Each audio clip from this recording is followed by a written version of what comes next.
Hello everyone, I am excited to talk to you all about managing our businesses with young kids and young babies. First, let me introduce myself. I am Katelyn Patton, owner and chaos management coach at Yellow Rose Management.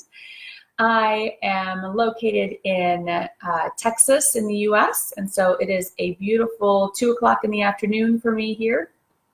And so good evening to everyone, good afternoon wherever you are. And a little bit about myself. I have 3 kids, 5.5, 3, and 18 months. And I have been building my business for about 2.5, almost 3 years now. And it's gone through a lot of changes over the years as my family has changed and all of that. But now what I do as a chaos management coach is I work with other CEO moms, and I help increase their productivity, their efficiency, and systems behind the scene so that they can actually reclaim their family time, which is what most of us start our businesses for. That's a big part of our whys, and sometimes that can get lost in the busyness of growing our businesses. And so I step in and help moms figure out the behind the scenes so that they can actually truly have that time. So I would love to answer any questions that you have, whether it's before I start talking or not. Just drop your questions about managing your business with young kids and young babies. It can definitely be a challenge. All right, so let's just dive right in to my 3 strategies for doing just that. All right, so my first one is you need to evaluate or do a schedule audit of your schedule.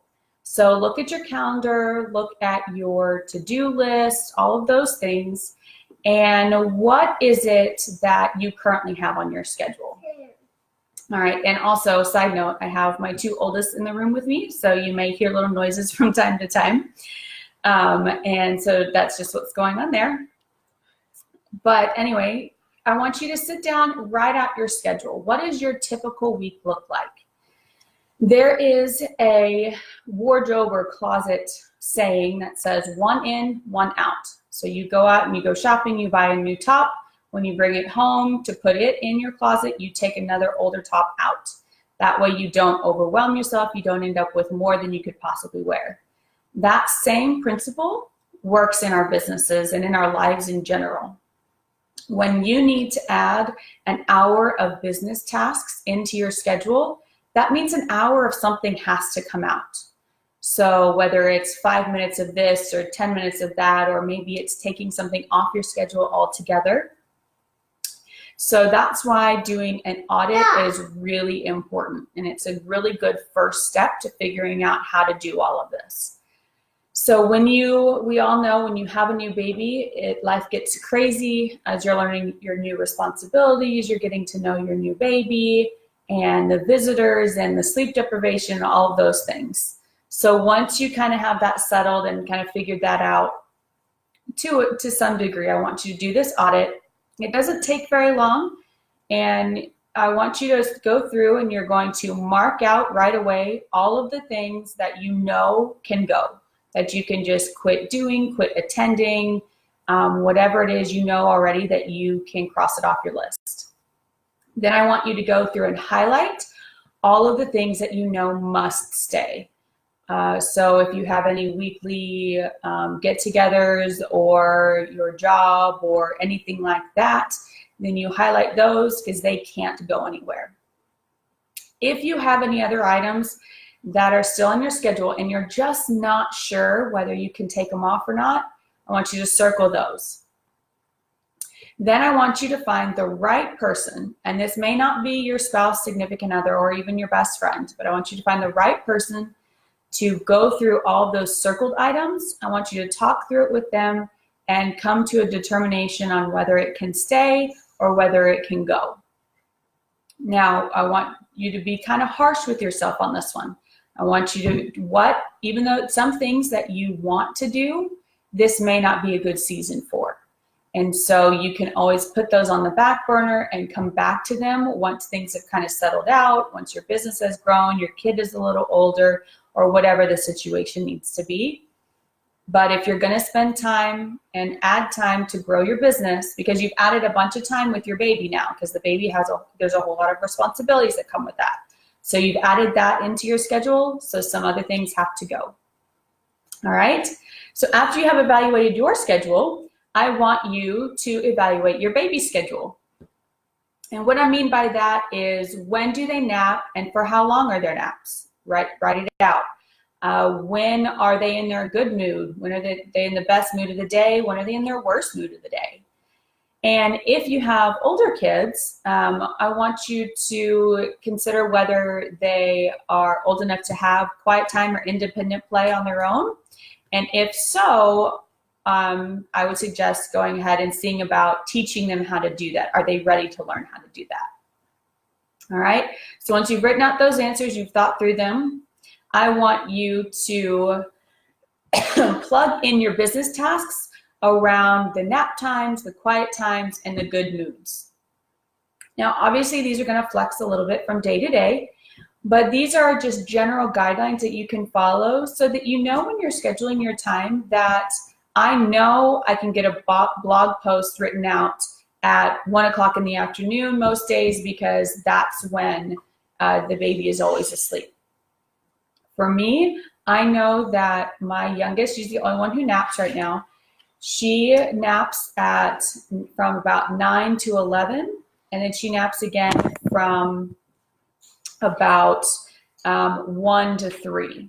So I know that in especially the afternoon, when that's also my big kids' quiet time, that I know that that's the time when I can focus on the big projects, my blog posts, my any other big projects that I have that I really need to focus in on. I know that that's the time when I'm going to work on those things. Outside of that, I have little pockets of time randomly throughout the day. So I will get 10 minutes here, 20 minutes there, just kind of depending on the flow of my day, the flow of the older two kids, and just seeing what's going on with the day. So I have a list of things that I can do in 10 minutes, tasks I can do in 20 minutes, and tasks I can do in 30 minutes. So that when I have those pockets of time, I can immediately know what I'm going to do during that time. I'm like, okay, I have roughly 10 minutes. What can I do? What can I get accomplished in this pocket? Pull out my list. All right, I can write out a few social media posts. All right, great. Now I've got that done. I can move on. I can go on to doing things with my kids or whatever else it is that I need to do, and feel good about it because I've gotten something accomplished for my business. This is my middle boy. It's my 3-year-old. This is our tablet time, which is how I get the quiet time in the afternoon. Excuse me. So I encourage you to do the same. Make a list of things that you can do in 10, 20, 30-minute increments. That way, when you have those pockets, you're not wasting your time trying to figure out what to do or searching or trying to figure out what you need to do next. You already have that planned.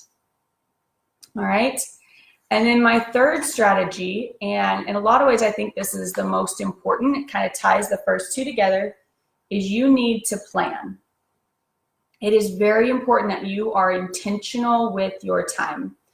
We have, whether you're taking care of your house, you're working still, you have 1 kid or 3 kids or whatever, time will fly right past if you're not intentional. And all of a sudden it'll be 8, 9 o'clock at night and you're wondering where your day went and didn't get anything accomplished.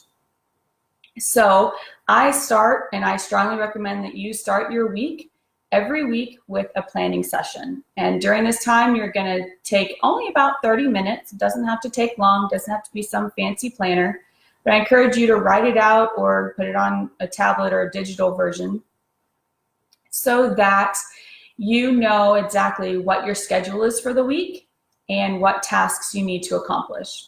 For me, I do this on Sunday afternoon or evening. I go through and I look at my appointments for the week. I keep a digital calendar and a paper planner. So I look at my appointments that are in my calendar for the week and I write them over into my paper planner. And then I I look at my list, my to-do list that I have also digital version of for tracking purposes and all of that. And I write my top priorities for the week in my paper planner. That way, when I have my pockets of time, I'm like, I can look at that list and know immediately what I'm supposed to do. Whether I'm looking at that list or I'm looking at my 10, 20, 30-minute list. If you are not intentional with your time, it will be gone. And by taking just about 30 minutes at the start of your week, I think you'll be amazed at how much you get done throughout the week just by doing that pre-thinking and having that fresh in your mind of what you're doing this week. All right, and again, this is not something complicated. If you want a cute, really colorful planner and that's your thing and you want to do the stickers and the highlighting and everything, go for it. If you are more of a simple person, I don't do the stickers. I've tried, it's not my thing. So if you just go for a blank piece of paper even, just the act of writing it down, there is a connection between when we write things out physically in our brains, it just clicks better and sticks with us better, and we retain it better, so that throughout the week, we may not even, we have a 10-minute pocket of time and we know immediately what we can do with that, even without referring to our list, simply because we took the time to already think through our week. All right, so we have talked about doing an audit of your schedule, doing an audit of your kids' schedule, and planning out your week ahead of time. And I actually have a fourth bonus tip for you, and that is to give yourself a break. Life as an entrepreneur is not easy. Life as a mom is not easy.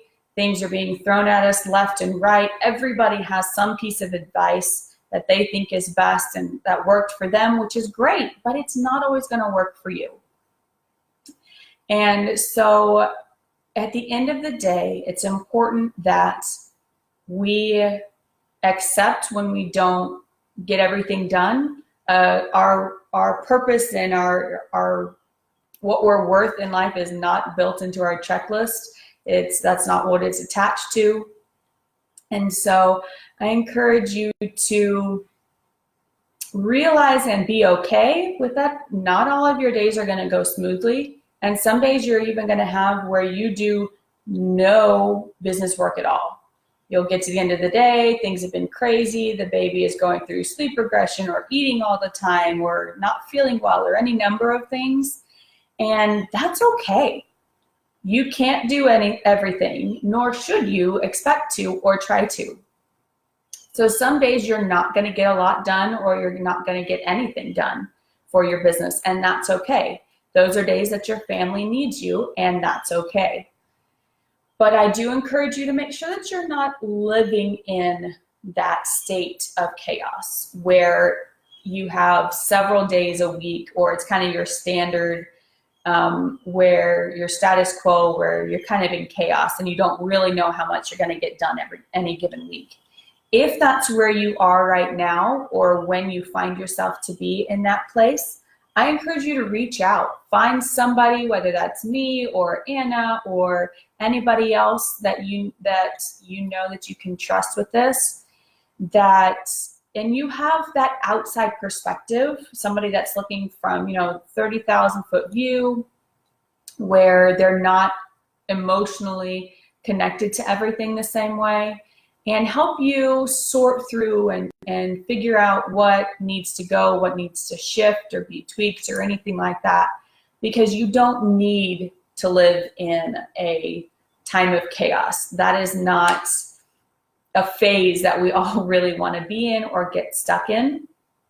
And so if you find yourself in that kind of a phase right now where most days of the week you get little to nothing done in your business, then I encourage you to reach out. Find somebody who can help you evaluate what's really going on and to kind of help you fix your mindset or just tweak things a little bit and help you see what you're actually doing right in this season. Because I guarantee you, whether you feel like you're doing anything right or not, you are. There is no way you are failing at everything. And so it's important to have that outside perspective to see to get that help to see what you are doing well.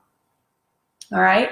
You also need to take care of yourself. That includes sleeping, which I know can be very hard in the early days, but I encourage you to do whatever you need to sleep. If you need to sleep when the baby sleeps, then you sleep when the baby sleeps. And you don't worry about the work that you're not getting done. Because if you're short on sleep, then you are not going to get a lot of work done anyway. You need to exercise, get out of the house, do those things that make you feel refreshed. And make sure you're doing them regularly. They shouldn't be some big event. It doesn't need to be a girls' weekend away or anything like that. Just something regularly that you're doing on a daily or almost daily basis. It just gives you a few minutes of time to yourself, a few minutes of peace to refresh yourself, so that you can continue to pour from a full cup. Because if you're empty, you have nothing for your family and nothing for your clients and customers. And when you can, include your kids in your business. Like you see here, I've got mine. They pop in on, I do this during quiet time for a reason, when I do my personal lives or I do my videos that I'm recording ahead of time. But there are plenty of times when my kids pop in on lives, and it's not a big deal. I just roll with it best I can, and I don't stress about it. You are building this business for your family, and so they're going to be a part of your business, and that's okay. All right. All right. So again, the strategies I use are evaluate my schedule or do an audit, evaluate my kids' schedule, figure out when their good times are, when their bad moods are, when they're napping and how long they are. And just so that I can kind of prepare for my week and figure out when I think I'll be able to plug certain activities or tasks in. Then I plan. So I plan at the beginning of the week for my entire week, and so that I know exactly what I'm doing when or what I need to do. I personally don't plan specific days for all of my tasks since I do work so much in the pockets of time. But if that's whatever works for you is what matters. And then finally, and probably most importantly, you need to give yourself a break. All right. If you have any questions, drop a comment here. I'll be sure to come back and check in on comments and answer any questions that you guys have.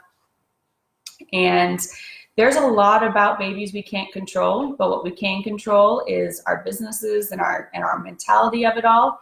And so I encourage you to use these strategies to do just that. All right.